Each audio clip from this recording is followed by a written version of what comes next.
Reforming the global financial architecture with fairer representation for developing countries has been a rallying cry for UN officials for years. Institutions like the International Monetary Fund or the World Bank, among others, that must better reflect the realities of today.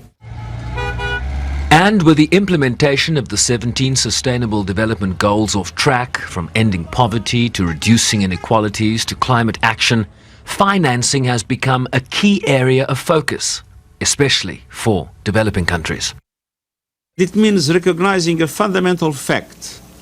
Progress is impossible without unlocking financing at scale. The recent Seville commitment reflected a commitment to get the engine of development reviving again.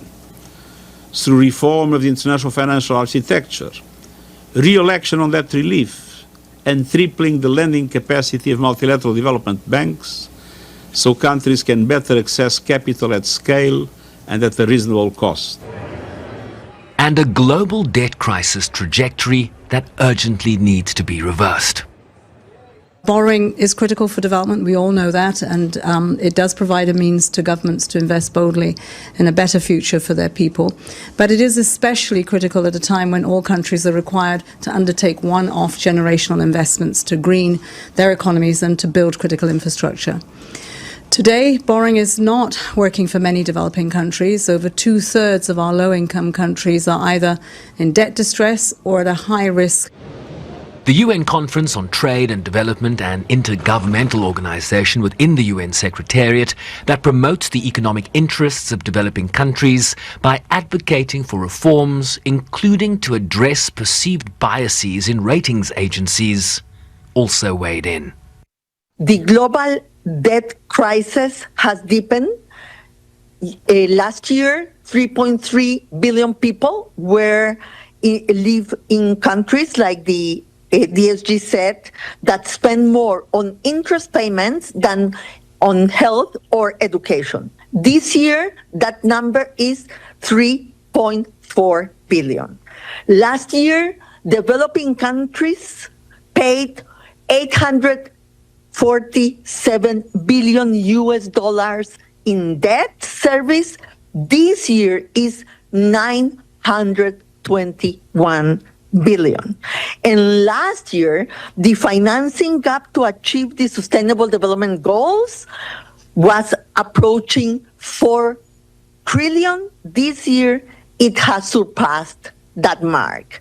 So these are not only worsening numbers, this is development going backwards and hurting the SDGs. The Confronting the Debt Crisis report seeks to unlock 11 actions that fall under 2 key goals: providing meaningful debt relief and preventing future crises. It further identifies 3 action levels. At the multilateral level, it calls for the repurposing of and replenishment of funds to inject liquidity into the system with targeted support for low-income countries. At the international level, establishing a platform for borrowers and creditors to engage directly. And at the national level, strengthening institutional capacity, improving policy coordination, managing interest rates, and bolstering risk management. One level is related to the multilateral financial institutions, and we proposed specific reforms. One is related to repurposing and replenishing some of the existing funds at the multilateral development banks and the IMF to inject liquidity in the system and for countries in need. The other measure is basically providing very specific reforms in the common framework of the G20, basically to provide support to low-middle income countries and to provide more of a timely action with support of funding when the funding is needed for the countries applying for support. I'm happy that this particular measure is started to get traction, and if we are concerned about Africa as a continent, for example, we should really be aware that the African continent, more than half of the 54 countries of Africa are today not low-income countries. He also sought to provide clarity in relation to reforms countries themselves have to make in this regard, as many developing countries spend more to service their debts than they do on investing in their people, in education and healthcare, essentially in their future.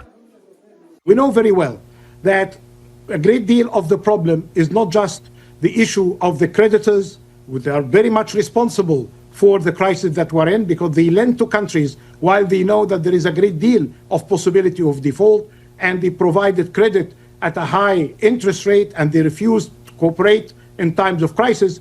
But the borrowers as well, many of them borrowed short-term with generous assumptions about directions of the cost of capital and interest rates. So there is a great deal of importance for policy coordination, capacity building, and dealing with areas related to interest rate, foreign exchange, risk management, and enhancing the capacity of debt management units. A broad set of actions that need to work in tandem towards the stated goal. Multilateral reforms, cooperation among borrowing countries, national level actions is a package. It's not a menu to choose from. It's a package. And if the package it can be brought forward with the solutions, we will really make a contribution to make finance and for development a reality for most of the developing countries that are struggling. South Africa's G20 presidency arriving just 5 years ahead of the 2030 SDG deadline that member states agreed to in 2015. The UN Secretary-General told a meeting of G20 foreign ministers here at the UN last year that as the world's largest economies, they set the rules that dominate the boards of global financial institutions, and that the world was looking to them to accelerate reform of the international financial architecture that has become both outdated and unfair, pressing the need for fairer representation of developing countries in the governance of those institutions. The UN chief argued that it was the G20 that needed to lead in adequately shielding economies from global shocks and ensuring that real global safety nets were maintained, particularly for the most vulnerable. Sherwin Bryce-Pease, SABC News, New York.